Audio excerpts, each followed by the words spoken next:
이스라엘의 역대 왕 중에서 가장 화려한 인생을 산 사람은 솔로몬 왕입니다. 이 솔로몬이 한 나라의 왕으로서도 성공한 삶을 살았지만 또 한 인간으로서 역사상 최고로 영광스럽고 화려한 삶을 산 사람이라고 말할 수 있습니다. 솔로몬의 평생은 평안했고 또 강했고 풍요로웠습니다. 그리고 높은 명예와 문화와 학문까지 어느 것 한 가지 부족함이 없는 삶을 산 사람이 바로 솔로몬입니다. 물론 맨 마지막에는 하나님께 배교함으로 인해서 하나님께 책망을 듣기도 했지만 우리가 세상적인 삶으로 볼 때 그보다 나은 삶을 산 사람은 없다고 해도 과언은 아닐 것입니다. 성경은 그가 인간으로서 누릴 수 있는 최고의 그 존귀를 누리고 산 이유가 무엇인가 하니 바로 하나님께서 주신 지혜 때문이라고 기록하고 있습니다. 열왕기상 4장 29절로 30절에 보면 이렇게 나와 있습니다. 하나님이 솔로몬에게 지혜와 총명을 심히 많이 주시고 또 넓은 마음을 주시되 바닷가에 모래같이 하시니 솔로몬의 지혜가 동양 모든 사람의 지혜와 애굽 모든 사람의 지혜보다 뛰어난지라, 이렇게 성경이 기록하고 있습니다. 하나님께서 주시는 지혜를 소유한 사람은 행복하고 존귀한 삶을 살게 됩니다. 하나님께서 주신 지혜로 행복하고 존귀한 삶을 경험한 솔로몬은 그 자신이 경험한 그 존귀함, 그 행복한 것을 주는 그 지혜를 후손들에게 전해주고자 합니다. 그래서 오늘 이 잠언도 거의 대부분이 솔로몬이 지은 잠언의 내용들입니다. 성경에 보니까 솔로몬이 기록한 잠언, 즉 지혜의 말이 숫자가 3,000이나 된다고 기록하고 있습니다. 그래서 오늘 우리가 함께 읽은 잠언 3장도 그 중에 하나가 됩니다. 우리 본문 3장 1절과 2절을 같이 한번 읽어보도록 하겠습니다. 시작. 내 아들아, 나의 법을 잊어버리지 말고 내 마음으로 나의 명령을 지키라. 그리하면 그것이 너로 장수하여 많은 해를 누리게 하며 평강을 더하게 하리라. 예. 여기 이렇게 시작합니다. 내 아들아, 잘 들어라. 네가 잊지 않고 내 하는 말을 잘 들었으면 좋겠다. 이렇게 3장을 시작합니다. 그러니까 내가 전해주는 하나님의 법을 잊지 말고 내가 너희가 가르쳐준 것을 다 지켜 행하면 그러면 너는 건강하게 될 것이요 장수할 것이요 너의 인생에는 평안함이 있을 것이다. 이렇게 솔로몬은 말하고 있습니다. 솔로몬이 물론 자기의 후손들에게 후손들을 위해서 기록한 말씀이지만 이 말씀은 현 시대를 살아가는 우리들에게도 정말 중요하고 필요한 말씀이라고 저는 믿습니다. 여러분, 요즘에 이 세상 돌아가는 것을 보면 정말 살기가 만만치 않음을 우리는 느끼게 됩니다. 세상이 너무나 빠르게 변화하고 있고 또 수많은 위험들이 곳곳에 산재인 것이 이 세상입니다. 그렇죠? 또 다양한 사람들을 만나고 또 전혀 예상하지 못한 일들이 우리의 삶을 위협하고 있습니다. 그러니까 이런 시대를 살아가는 우리들에게 하나님이 주시는 이 지혜가 필요하다고 저는 믿습니다. 그래서 우리가 참 이런 험악한 세상에서 평안하고 행복한 삶을 살기 위해서는 하나님께서 가르쳐 주시고자 하는 그 지혜를 우리가 꼭 얻기를 바랍니다. 그래서 오늘 제가 설교 주제를 행복한 삶을 살기 위한 지혜, 즉 행복한 삶을 살기 위해서 지혜가 필요한데 그 중에 세 가지를 제가 이렇게 같이 나누도록 하겠습니다. 자, 행복한 삶을 위한 첫 번째 지혜, 그것은 바로 우리 같이 한번 읽어볼까요? 시작. 하나님의 은혜를 구하고 성실함으로 그 자리를 지켜야 합니다. 여러분, 본문 3절과 4절을 다시 한번 같이 읽도록 하겠습니다. 시작. 인자와 진리로 내게서 떠나지 않게 하고 그것을 내 목에 매며 내 마음판에 새기라. 그리하면 내가 하나님과 사람 앞에서 은총과 귀중히 여김을 받으리라. 여러분, 여기 이제 이런 내용이 나옵니다. 내가 인자와 진리로 너에게서 떠나지 않게 하고 그것을 내 목에 매며 내 마음판에 새기면, 그리하면 뭐라고 말합니까? 내가 하나님과 사람 앞에서 은총과 귀중히 여김을 받을 것이다 라고 성경은 약속하고 있습니다. 여러분, 세상 사람들이 살고자 하는 그 정말 내가 행복하게 살고 정말 성공한 삶을 살고 싶다 하는 이것이 바로 요 안에 다 들어있는 것입니다.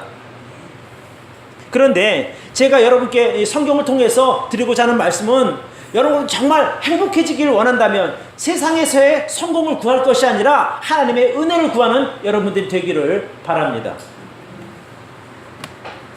대부분의 많은 사람들이 행복한 삶을 위해서 좋은 학교를 가고자 합니다. 또 좋은 직장 취직하기를 원합니다. 또 사업의 성공을 원합니다. 그리고 많은 재물을 소유하고자 합니다. 근데 그것이 세상적인 가치관으로서는 너무나 당연한 것이죠. 그렇게 해야 세상에서는 인정을 받기 때문에 그렇습니다. 그런데 문제는 모든 사람들이 다 좋은 학교 가고 좋은 직장 다니고 좋은 사업에 성공하고 많은 재물을 소유하는 것이 아니라는 데에 있습니다. 여러분 그렇잖아요? 내가 원한다고 해서 얻을 수 있는 것이 다 아니라는 겁니다. 1등 하고 싶지 않은 사람이 어디 있고, 돈 벌고 싶지 않은 사람이 어디 있으며, 좋은 직장 취직하고 싶지 않은 사람이 어디 있느냐 말입니다. 모든 사람이 다 원하지만 철저하게 경쟁사회인 이 세상에서 모든 경쟁을 물리치고 그것을 얻는다고 하는 것은 정말 쉽지 않은 일입니다. 그런데도 사람들이 거기에 모든 것을 걸고 그것을 위해서 평생을 소비하고 있습니다. 근데 문제는 설사 그런 것들을 내가 얻었다고 해서, 손에 쥐었다고 해서 그것이 내 인생을 안전하고 행복하게 보장해주지 못한다는 데 있습니다. 그러니까 일시적으로 만족할 수는 있습니다. 그러나 그것이 나를 영원히 보호해주지는 못한다 이 말입니다. 목사님은 안 해봤으니까 그러죠. 돈 못 벌어봤으니까 그러죠. 재벌 보세요. 몇 대가 떵떵거리고 누리고 살지 않습니까? 이렇게 말하죠.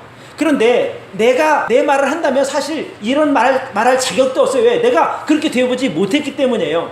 그런데 오늘 우리에게 이 말을 가르쳐주는 사람 누구냐면 바로 솔로몬이라고 하는 사람입니다. 그는 세상 최고의 지혜를 가졌던 사람이고, 세상 최고의 부를 누렸던 사람이고, 세상에서 가장 존귀함을 누렸던 사람이 이 말을 하니 우리가 어찌 이 말에 귀를 기울이지 않을 수 있겠습니까? 내가 돈 가지고 살아보니까 돈 별거 아니더라. 내가 정말 존귀한 존재가 되었지만 그것도 나중에 보니까 별거 아니더라. 내 지혜가 세상의 모든 사람, 애국과 모든 가나안 지방의 모든 사람보다 뛰어난 지혜를 가졌지만 별거 아니더라는 거예요.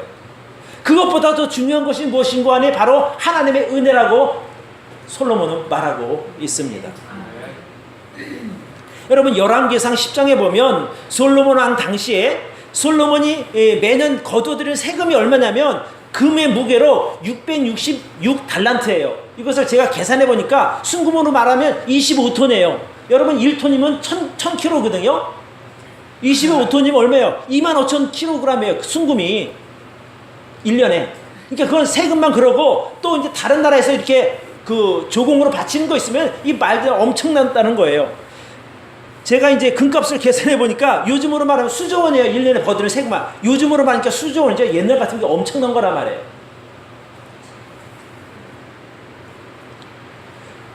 또 성경에 보면 당시에 여러분 은 아시죠? 은이 예루살렘에서는 돌처럼 흔했다는 거예요.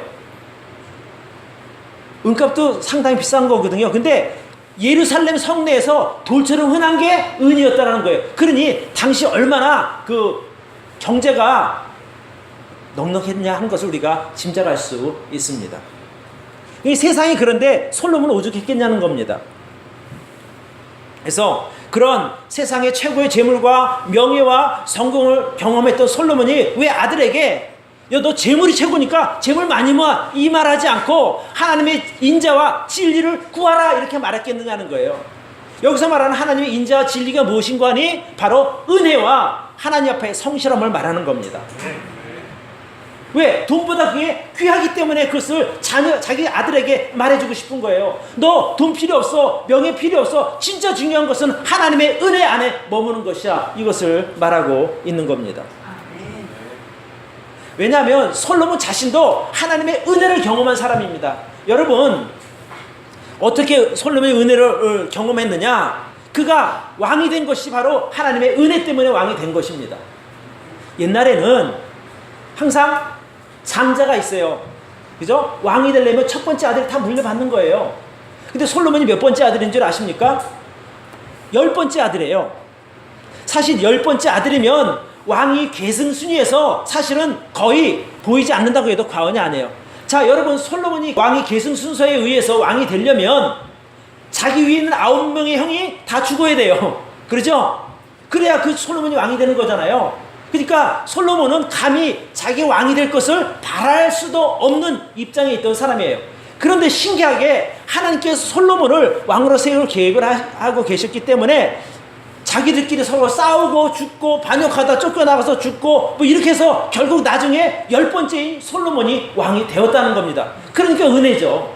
그런 은혜를 경험한 솔로몬이 말할 수 있는 것은 돈보다, 명예보다, 권력보다 하나님의 은혜가 최고다 이거예요. 그래서 너희는 하나님의 은혜를 구하고 성실하게 은혜 안에 머물러라 이 말을 하는 거예요. 또 솔로몬이 어릴 때부터 보니까 자기 아버지 다윗의 삶에 대해서도 들었습니다. 보았습니다. 그런데 아버지의 삶도 하나님의 은혜가 있었고 또 아버지의 그 평생을 돌아볼 때 그가 자기 아버지가 하나님의 은혜 안에 머물렀었기 때문에 하나님께 주시는 복을 누린 것을 그가 본 것입니다. 그러니까 정말 진짜 이 세상에서 필요한 것이 무엇이냐? 바로 하나님의 은혜다라고 그가 깨달았던 것이죠. 그래서 우리가 이 성경을 통해서 발견한 진리대로 말한다면 정말 행복한 인생을 살려면 내 능력이 아닌 하나님의 은혜 안에 머무는 것이 가장 확실한 방법이라고 제가 말씀드릴 수 있습니다. 내가 조금 부족하거나 못날 수는 있죠. 그런데 나에게 하나님의 은혜가 임한다면 그 부족함을 채우고도 남을 줄로 믿습니다. 내가 아무리 똑똑하고 잘났어도 세상에 보면 나보다 똑똑하고 잘난 사람 너무나 많습니다. 어떻게 그들과 경쟁해서 이길 수 있어요? 저는 못해요.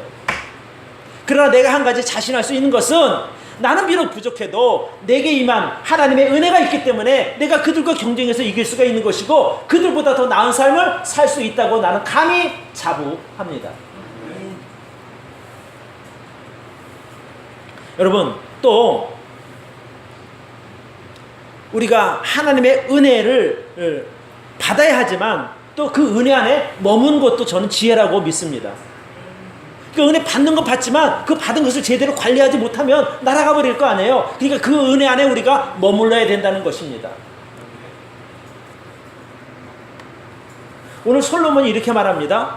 인자와 진리로 내게서 떠나지 말게 하고 않게 하고 그것을 네 목에 메고 네 마음판에 새겨라 이렇게 말해요. 그러니까 네가 하나님의 그 은혜를 버리지 말고 소유하고 있어라. 내 목에 메고 있어라. 넥타이처럼. 또 네 마음판에 새기라는 거예요. 잊지 말라는 거겠죠. 당연히. 그러려면 우리가 하나님의 은혜를 받는 것도 중요하지만 우리가 받은 은혜를 베푸는 것도 너무나 중요한 일이에요. 어리석은 사람은 자기는 하나님께 특별한 은혜를 구하면서 받았으면서 정작 자신은 다른 사람들에게 은혜를 베풀지 않습니다. 여러분, 마태복음에 보면 이런 사람 이야기는 어리석은 사람 이야기가 나오는데 1만 달란트 빚진 사람 이야기가 나와요. 어느 사람이 임금에게 10,000달란트, 아까 솔로몬이 660 달란트 세금 거둔 거하고 비교가 안 돼요. 1만 달란트라고 하는 것은 어마어마한 거예요. 환산할 수 없을 정도로 그 큰 빚을 왕에게 탕감받았는데 제가 그것도 돈으로 따져봤어요. 그랬더니 18조 정도 되는 거예요. 1만 달란트가 되면. 근데 사실 한 개인이 18조 빚을 어떻게 갚아요? 갚을 수 없잖아요. 근데 그것을 탕감받았어요. 근데 이 사람이 집에 가다가 너무 좋아서 감사합니다 하고 집에 가다가 자기한테 빚진 사람을 만난 거예요. 자기가 돈 빌려준 사람. 얼마냐면 1,000,000원 빌려준 사람. 그랬더니 그 사람을 잡아다가 옥에 가둬버립니다. 왜 내 돈 안 갚아 그러고. 이게 자기는 그 18조나 되는 엄청난 갚을 수 없는 셀 수도 없는 헤아릴 수도 없는 그 엄청난 것을 탕감받았는데 자신은 1,000,000원을 탕감 안 해준 거예요. 근데 그 이야기를 들은 임금이 야 그럼 다시 잡아와 이래갖고 그 사람이 옥에 갇히게 되는 거예요. 이게 무엇을 말합니까? 은혜를 받는 것도 중요하지만 자기도 은혜를 베풀라는 거예요. 다윗의 경우도 하나님의 은혜를 정말 많이 입은 사람입니다. 다윗 같은 경우에. 근데 다윗의 삶을 보면 그는 사람들에게 늘 베풀었던 사람이에요. 내가 은혜를 많이 받았지만 자신도 사람들에게 은혜를 베풀었어요.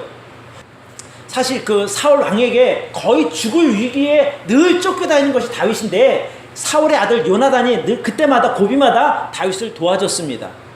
그러니까 원래는 사실 요나단은 다윗과 이제 정적 관계일 수 있어요. 서로 왕이 될 수 있는 상황이었으니까. 그런데 이 요나단이 하나님께서 다윗에게 왕권을 주셨다는 것을 알기 때문에 그가 다윗을 적극적으로 도와주게 됩니다. 사울 왕과 요나단과 자식 다 죽었어요. 근데 요나단에게 아들이 있었는데 무비보셋이라고 하는 아들이 있어요. 근데 무비보셋은 이제 그 전쟁 중에 도망가다가 절뚝벌이가 돼서 아주 그 왕 앞에는 설 수 없는 입장이었어요. 근데 다윗이 나중에 그 무비보셋을 자기 식탁으로 초대를 합니다.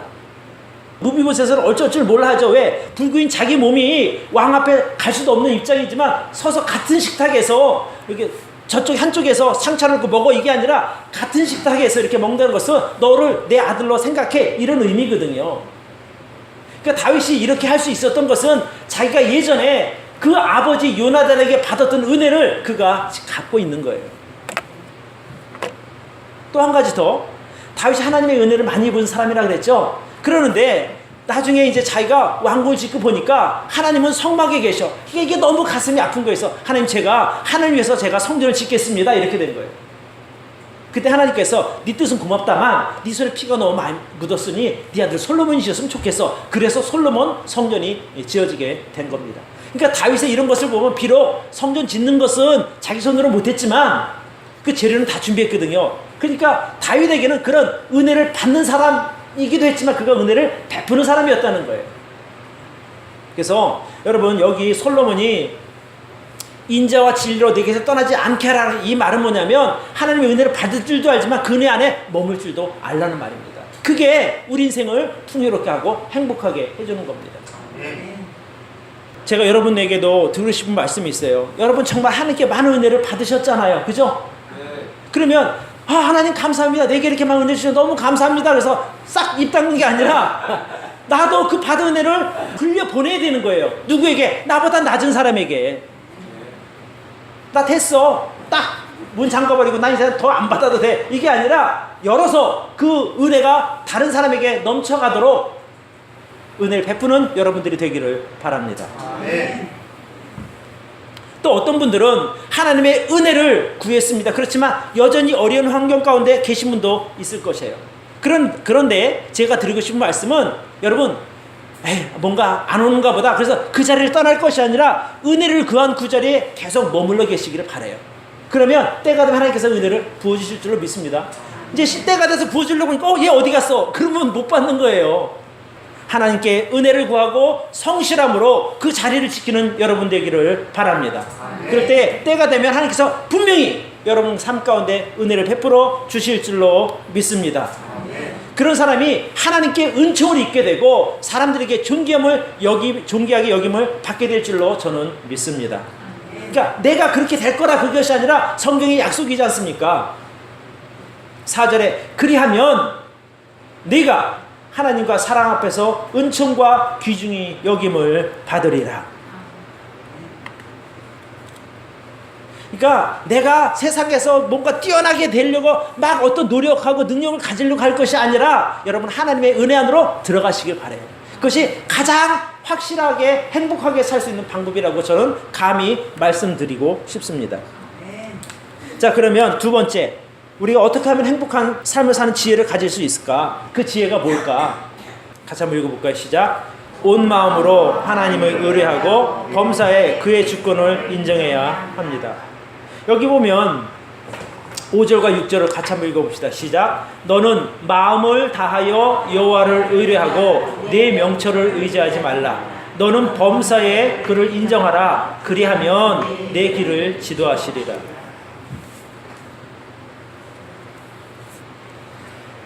우리가 정말 행복한 삶을 살려면 내 지혜가 아닌 하나님께 지혜를 구하는 여러분들이 되기를 바랍니다. 푸드트럭이라고 하는 그 프로그램이 있어요. 그래서 젊은 사람들 또 이렇게 뭔가 좀 해보겠다고 하는 열정이 있는 사람들이 그 푸드트럭에서 여러 가지 이제 장사를 하더라고요. 근데 거기 누가 좋은 자로 나오는 거 아니? 바로 백종원이라고 하는 사람이 나옵니다. 그러니까 그 전문가 입장에서 보니까 그분들이 그 가지고 하려고 하는 메뉴 또는 방법 이런 것에 너무나 어설픈 거예요. 그러니까 이제 거기에 맞게 이제 그 백종원이라고 하는 그 유명한 그 셰프죠. 그분이 지도하지 않습니까? 그러니까 누가 봐도 야 어떻게 저렇게 기가 막히게 잘못된 거 집어서 고쳐주는가 이렇게 우리가 감탄을 하지 않습니까? 거기서 제가 기억나는 게 이훈이라고 하는 탤런트가 그 닭꼬치를 하는데 너무 맛이 없었어요. 근데 자기들가 먹어도 맛이 없어. 근데 안 할 수 없으니까 팔 때에 백종원이가 불러서 그러잖아요. 이 맛있게 하는 방법이 있어서 코치를 해주거든요. 진짜 기가 막힌 맛이 돼서 장사가 잘 된 걸 제가 봤거든요. 자 여러분 제가 무엇을 말씀드리려고 하는 거 아니 우리 인생에 있어서 내가 생각하고 계획하고 하면 사실은 정말 쉽지 않거든요. 근데 인생의 전문가 그분이 누구세요?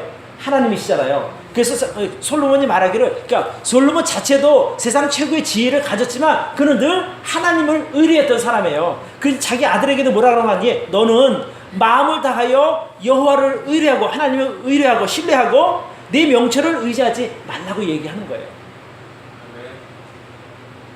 내가 생각할 때 저 되게 똑똑하거든요. 어느 누구나 자기 잘남 없이 어떻게 세상을 살겠습니까? 못 살거든요. 내가 그래도 똑똑하지 내가 너보다 그런 마음으로 다 이렇게 위로받고 사는 것인데 진짜 똑똑한 사람은 어떤 사람이냐? 자기 지혜가 아닌 하나님께 지혜를 구하는 사람이에요. 그러니까 솔로몬이 자기 아들에게 네가 정말 최고의 인생을 살고 싶냐? 행복하게 살고 싶냐? 그러면 전심으로 하나님을 신뢰하고 하나님만 의지하고 살아 이렇게 말하는 거예요. 그럼 뭐랍니까? 네가 범사의 그를 인정하고 내 명치를 의지하지 않으면 그리하면 그가 내 길을 지도해 주실 것이야. 여러분 백종원이 지도해도 엄청난 변화가 일어나는데 하나님께서 우리 이 앞날을 이렇게 지도해 주시면 어떻겠어요? 나는 어디로 가야 안전한지 어디로 가야 내가 행복할지 잘 알 수 없어요. 근데 하나님은 아신단 말입니다. 그러니까 하나님 천적으로 의지해 이거예요. 적당하게 보고 내가 좀 유익이 될 것 같으면 따라가고 아니 저 싫어요 안 갈래 이렇게 하지 말고 그냥 아예 온몸을 던지듯이 그분을 의지하라는 거예요. 그럼 하나님 책임져 주시거든요. 여러분 그렇잖아요. 누가 나 당신만 믿어요 여러분 내가 당신 나를 살려줄 수밖에 없어요. 당신만이 나를 살려줄 수밖에 없으니 나를 좀 도와주세요 하고 전적으로 매달리는 사람에게는 사람이 최선을 다하게 돼 있어요. 그래야 안 그래요? 아니 저는 당신 아니면 나 죽어요 그런데 그 어떻게 안 도와주냐 말이에요. 그러니까 우리가 여기서 하나님을 마음을 다해서 여호와를 의뢰하고 내 명체를 의지하지 말고 범사를 인정하라. 이게 뭐냐면 내 인생을 하나님께 완전히 던져서 맡기라는 거예요. 그러면 책임감 갖고 해주잖아요. 하나님께서 그래 내가 알아서 다 해줄게. 근데 적당한 한 발을 딱 들여놓고 봐서 했다가 뺐다가 입에 이러면은 못 해주는 거예요. 그렇지 않아요?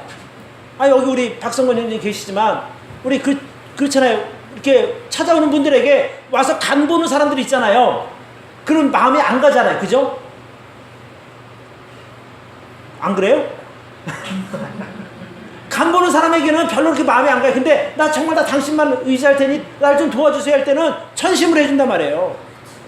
하면 사람도 그런데 하나님께서 안 해주시겠냐 이 말입니다. 그러니까 여러분 적당하게 하나님 간 보지 마시고 전적으로 하나님 의지하는 여러분 되기를 바랍니다. 그러니까 내 생각 지워놓고 온전히 하나님께 의지하라는 거예요.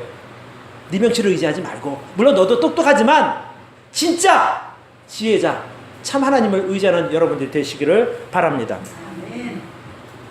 여기서 범세 하나님을 인정한다는 말은 하나님을 내 인생의 주인으로 내 인생의 안내자로 인정하고 전적으로 따라가는 것을 말합니다. 여러분 내가 나를 잘 알 것 같지만 나보다 내가 보지 못하는 것을 하나님이 더 잘 아셔요. 그러니까 그 하나님을 전적으로 의지하시기를 바랍니다. 범사에 하나님의 주권을 인정할 때 하나님께서 최선을 다해서 도와주십니다. 그러니까 솔로몬이 행복한 인생을 위한 그 조건으로 하나님의 은혜와 안전함 그리고 건강을 말하고 있어요. 우리 7절과 8절을 보시기 바랍니다.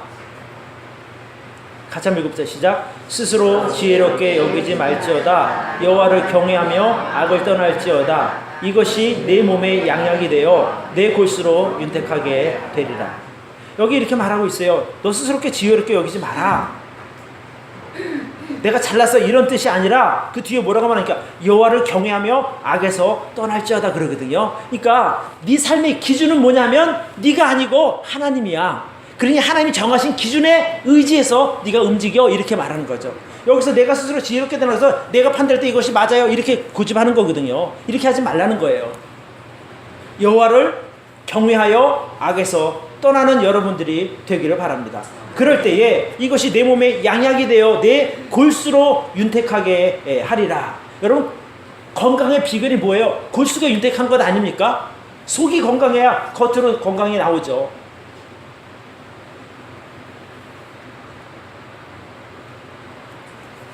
우리가 하나님 앞에서 겸손하게 그리고 하나님을 경외하며 악에서 떠나는 거룩한 삶을 살아갈 때 그것이 우리 몸에 양약이 되고 우리의 골수를 윤택하게 만든다고 성경은 말하고 있습니다. 그러니까 여기 보면 솔로몬이 이렇게 강조하는 게 뭡니까? 스스로 지혜롭게 여기지 말지어다. 여호와를 경외하며 악을 떠날지어다 이렇게 말한단 말이에요. 왜 이렇게 강조하냐면 자기가 여기서 실패했거든요. 그 자기 지혜가 있으니까 자기 판단에 이것이 옳아라고 했기 때문에 그러다 보니까 자기가 마지막 말년에 실패하게 된 것 아닙니까? 어떤 부분에서 실패했는 거 아니? 그가 원래는 하나님의 그 풍성한 은혜를 받은 것이 겸손하면서 시작됐거든요. 하나님께 1,000번째 드렸잖아요. 1,000마리의 제물로. 근데 나중에는 이제 자기가 지혜를 얻고 이렇게 사람들에게 인정받고 이렇게 하다가 보니까 이제 하나님의 기준이 아닌 자기 기준으로 움직이게 된 거예요. 그래서 그가 많은 말과 군대를 모집하게 됩니다. 그리고 또 자기 지혜로 이웃나라 왕들과 정략 결혼을 합니다. 여러 왕들과 정략 결혼을 하다 보니까 본부인 말고 후비가 700명이에요. 빈장이 300이에요. 그러니까 이게 모두 다 정략 결혼의 결과들이거든요. 그러니까 외국 나라하고 화친을 맺으려면 야 너 네 딸 줘 내 부인 삼을게 이래갖고 이제 이렇게 된 거란 말이에요. 이게 결국 사람 지혜를 의지하게 된 것이거든요. 근데 하나님 뭐라 그러냐면 말도 많이 두지 말고 또 아내도 많이 두지 말고 또 금도 많이 두지 말라고 말하셨어요. 근데 결국 솔로몬이 하나님 대신 사람을 의지하기 시작했을 때 하나님의 은혜가 그에게서 떠나기 시작합니다. 그러니까 솔로몬의 마음이 하나님과 멀어지니까 은혜 자리에서 벗어난 거잖아요. 그러니까 결국에 말년에 그가 타락할 수밖에 없게 된 겁니다. 열왕기상에 보면 이렇게 나와요. 저가 이족 후비들을 위하여 다 그와 같이 한지라 저희가 자기의 신들에게 분향하며 제사하였더라. 그러니까 후비들이 그렇게 했다는 거예요. 솔로몬이 마음을 돌이켜 이스라엘 하나님 여호와를 떠남으로 여호와께서 저에게 진노하시니라. 그러니까 솔로몬이 처음엔 하나님의 은혜 안에서 잘 머물렀었는데 나중에 그 여자들 때문에 아내들 때문에 하나님으로부터 멀어지게 된 것입니다. 그래서 우리가 정말 주의해야 될 것은 뭐냐면 내 지혜를 의지하지 않는 여러분 되기를 바랍니다. 이사야서에 보면 이제 이런 말씀이 있어요. 우리가 그릇 행하여 각기 제 길로 갔거늘 그래요. 그러니까 사람이 내가 가고 싶은 대로 간다고 하는 것은 내 기준대로 산다는 이 말이거든요. 그래서 하나님께서 보실 때 죄라는 거예요. 죄. 그래서 우리가 내 생각이 아닌 하나님을 의식하고 죄로부터 멀어지는 삶을 살 때에 우리의 삶이 경건해지게 되고 또 악에서 떠난 경건한 삶은 우리에게 좋은 약처럼 유익하게 작용해서 우리의 골수까지 윤택하게 될 줄로 믿습니다. 여러분 하나님만 잘 믿어도요 어느 정도 건강은 다 보장이 됩니다. 영국에 사는 이제 그 젊은 피트니스 강사예요. 그러니까 체육관에서 사람들에게 이제 근육 키워주고 이제 그 일을 하는 30세가 된 젊은 아가씨인데 이분이 이제 어느 날 병원에 가서 이제 검사를 하니까 폐암 사기라는 거예요. 그래서 갑자기 시한부 인생을 선고받게 됩니다. 근데 이제 이분이 그동안 정말 철저하게 운동했죠. 식단 관리했죠. 모든 것 다 완벽하게 했는데 평소에 기침을 자주 했지만 동네에서도 이제 그가 다 피트니스 강사라는 걸 알고 그러니까 다 아마 그냥 천식이다 뭐다 이렇게 감기다 이렇게만 여겼다는 거예요. 근데 나중에 알고 보니까 폐암 사기라는 것 아닙니까? 그러니까 내가 생각할 때 아무리 완벽하게 내 건강 관리하더라도 사실 그것이 완벽할 수는 없다는 것 아닙니까? 여러분 요즘에 그 살충제 계란 이야기 많이 나오죠. 근데 그전까지만 해도 그랬어요. 계란은 완전 식품이다. 그 많이는 먹었잖아요. 근데 많이 먹었지만 그것이 오히려 살충제 성분이 들어있기 때문에 우리 몸에 해가 될 수도 있는 것 아닙니까? 그러니까 이게 좀 내가 여러분께 드리고 싶은 말씀이 뭐냐면, 우리가 자기 생각에 사람이 아무리 똑똑하다고 해도 결국 그 똑똑함이나 지혜가 자기를 보호하지 못한다 이 말입니다. 제가 이제 그 말씀 드리고 싶은 거예요. 솔로몬도 그 말을 했는데, 세상 최고의 지혜를 가졌던 솔로몬이 이 말을 했는데 우리도 거기에 인정해야죠. 그러니까 내 생각에 가장 확실하고 가장 안전하고 내가 이거 틀림없다라고 자신할 수 있어도 그것조차 완전한 것은 아니라는 것을 여러분 꼭 기억하시기를 바랍니다. 그래서 같이 한번 읽어봅시다. 시작. 어떤 길은 사람의 보기에 바르나 실경은 사망의 길이, 이럴 수 있어요. 나는 100% 확신한다고 했는데 아닐 수 있다니까요. 자, 세 번째, 우리가 행복한 인생을 살려면 어떻게 살아야 되는가, 어떤 지혜가 필요한가. 시작. 하나님을 존귀하게 여기고 최선을 다해 섬기기를 바랍니다. 예. 이것이 바로 지혜의 또 하나입니다. 9절과 10절을 같이 읽도록 하겠습니다. 시작. 내 재물과 내 소산물의 처음 익은 열매로 여호와를 공경하라. 그리하면 내 창고가 가득히 차고 내 집들의 새 포도즙이 넘치리라. 뭐 이 말 자체에 뭐 다른 설명은 필요는 없지 않습니까? 그죠? 여기서 내 재물과 내 소산물의 처음 익은 열매로 여호와를 공경하라고 하는 말이 무엇이냐면, 하나님을 삶의 최우선순위로 인정하라는 거예요. 그리고 그렇게 섬기라 이 말입니다. 자, 이 솔로몬이 아들에게 네 재물과 처음 익은 열매로 하나님을 공경해, 이렇게 명령하는 것은 이제 두 가지 의미가 있어요. 그러니까 이스라엘 백성들이 하나님께 제물을 드리고 자기 소산물의 첫 열매 드리는 것은 두 가지가 있는데, 첫 번째는 자신이 가진 제물과 소산물의 첫 것을 하나님께 드린다고 하는 것은 가장 하나님을 귀하게 여긴다는 말이에요. 귀하게 여기는 것. 또 하나님을 가장 존귀한 자리에 모시고 또 최고의 대우를 하겠다고 하는 그런 표현입니다. 표현. 자, 여러분, 우리가 어느 사람의 그 씀씀이를 보면 그 사람이 무엇에 최고의 가치를 두고 있는가를 알 수 있어요. 그러니까 내가 가장 좋게 여기는 것, 가장 귀하게 여기는 그것에 내가 가진 것을 쓰지 않겠어요? 예를 들어서 여러분의 만약에 1,000만 원이 있다. 그러면 1,000만 원 들고 무슨 생각이 먼저 들겠어요? 아, 이거 갖고 내 남편 옷 한 번 해주면 좋겠다. 아니면 이거 갖고 내 아내가 평소에 갖고 싶었던 뭐 핸드백 선물해주면 좋겠다. 이런 생각 보통 하지 않아요? 네. 왜? 내 아내가, 내 남편이 내게 귀한 존재니까 당연히 그러는 거죠. 어떨 때는 내 아이가 정말 좋은 시계 갖고 싶었는데 내가 이번 기회에 시계 하나 사줘야 되겠다, 이렇게 생각할 수도 있는 거란 말입니다. 당연한 거죠. 왜? 내가 그를 존귀하게 여기기 때문입니다. 그러니까 여러분의 삶에 정말 소중하고 가치 있는 것이 딱 들려있을 때, 또는 정말 기쁜 소식을 여러분이 들었을 때 누구에게 제일 먼저 전화하느냐는 거예요. 누구에게, 누구 생각이 가장 먼저 나느냐 이겁니다. 내가 정말 기쁜 소식을 들었는데 생각지도 않던 뭐 딴 사람이 생각날 일은 없는 것 아니겠어요? 그죠? 어떠세요? 먼저 전화, 여보, 이런 일이 생겼네, 너무 감사해. 당연히 그럴 것 아니겠어요? 그죠? 그 사람이 내게 가장 존귀한 존재예요. 만약에 그때 그 순간에 또 하나님 먼저 생각했다, 하나님 감사합니다, 이것이 정말 하나님을 존귀하게 여기는 그런 태도라 이것입니다. 아내가 생각나는 거 당연하고, 아이들 생각나는 거 당연하고, 부모가 생각나는 거 당연하죠. 그러나 그 가운데서도 여러분 꼭 하나님을 생각하시기를 바랍니다. 아, 이것이 어떻게 왔을까? 하나님의 도우심이 아닌가. 하나님 감사합니다, 먼저 감사할 줄 아는 그런 여러분이 되기를 바라요. 그게 바로 내 소산물과 내 재물의 처음 익은 열매로 여호와를 공경하는 태도라고 저는 믿습니다. 근데 많은 사람들이 이제 그렇잖아요. 하나님께 기도할 때 뭐라 그래요? 하나님 저 좀 도와주세요. 저에게 정말 좀 최고의 것을 좀 주세요라고 얼마나 열심히 기도해요. 그죠? 그게 하나님 딱 주셨어요. 그랬는데 딱 받고 나서 여보 이렇게 됐어, 얘들아 이렇게 돼서 친구가 다 해서 나중에 생각하니까 참 하나님께 감사하지 않았네. 그래서 이제 하나님께 적당하게 이렇게 감사의 표현하고 이런 것보다는 정말 그 딱 받았을 때 먼저 딱 무릎 꿇고 하나님께 감사할 줄 아는 그런 것이 얼마나 멋진 신앙입니까? 저는 그렇게 생각해요. 우리가 하나님 생각할 때 하나님 우리들에게 적당하게 대접을 받을 만한 분이 아니라는 것을 여러분 꼭 기억하시길 바라요. 하나님 우리에게 최고의 대우를 받아 마땅한 분입니다.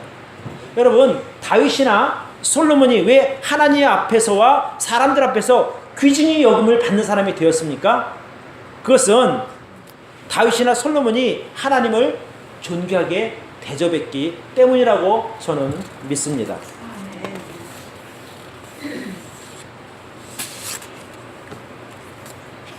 그거는 목사님 추측이죠. 근데 여러분 잘 생각해 보세요. 솔로몬이 왕이 된 뒤에 이제 1000번제를 드렸잖아요. 1000번제가 1000마리 제물을 하나님께 드렸다는 것이거든요. 근데 번제하는데 보면 왕이 됐다 하더라도 정말 뭐 한 마리가 아니라 뭐 10몇 마리, 20몇 마리 드릴 수 있어요. 근데 자그마치 1000마리의 제물을 드렸다고 하는 것은 이건 보통 마음 아니면 쉽지 않습니다. 그러니까 그만큼 하나님을 존귀하게 여겼다는 거예요. 성경에 보면 솔로몬이 여호와를 사랑함으로 이렇게 나와요. 그래서 번제를 드린 거예요. 1000번제를. 그러니까 사랑하는 마음 없이 그런 마음이 생기지 않는다 이 말입니다. 그러면 교회 시대를 살아가는 우리는 어떻게 하나님 존귀하게 대접할 수 있을까? 여러분 주님의 몸된 교회를 최선을 다해서 섬기시기를 바랍니다. 그게 우리가 할 수 있는 솔로몬이 드렸던 1000번제와 같은 그런 믿음의 행위라고 저는 믿습니다.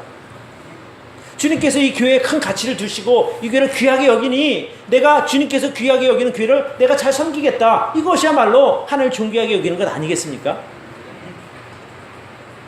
내가 하나님을 최고로 존귀하게 대접하면 하나님께서 나를 최고로 존귀하게 여길 줄로 믿습니다. 그럼 마태복음에 보면 예수님께서 이런 말씀을 하셨어요. 같이 한번 읽어봅시다. 시작. 무엇이든지 남에게 대접을 받고자 하는 대로 너희도 남을 대접하라. 또 하나님께 대접받고 싶냐? 존귀하게 받고 싶냐? 또 너도 하나님 존귀하게 여겨. 여러분 다윗이 하나님 앞에 어떤 태도로 살았는지 이제 제가 하나를 좀 보여드릴게요. 역대상에 있는 말씀인데 자 같이 한번 읽어봅시다. 시작. 부와 귀가 주께로 말미암고 또 주는 만유의 주제가 되사 손에 권세와 능력이 있사오니 모든 자를 크게 하심과 강하게 하심이 주의 손에 있나이다. 우리 하나님이여 이제 우리가 주께 감사하오며 주의 영화로운 이름을 찬양하나이다. 나와 나의 백성이 무엇이간데 이처럼 즐거운 마음으로 드릴 힘이 있었나이까. 모든 것이 주께로 말미암았사오니 우리가 주의 손에서 받은 것으로 주께 드렸을 뿐이니이다. 그러니까 이게 다윗의 마음이에요. 내가 해서 내가 얻은 것이 아니라 모든 것이 어디서 왔다고요? 주께로부터 왔다고 하는 거예요. 그러니까 내 것을 드리는 것이 아니라 우리가 주의 손에서 받은 것을 주께 드렸을 뿐입니다 라고 고백하는 거예요. 참 귀한 믿음의 고백이라고 저는 믿습니다. 그러니까 이런 태도가 다윗이나 솔로몬을 하나님 앞에 존귀하게 여김을 받고 사람들에게 존귀하게 여김을 받게 된 근거가 바로 이런 데서 나오는 거예요. 그러니까 이게 우리가 조금만 생각을 바꾸면 되거든요. 내 것 드린다 하지 마시고 하나님께서 내게 주신 것 그것을 내가 드리는 거예요. 믿음으로, 감사함으로.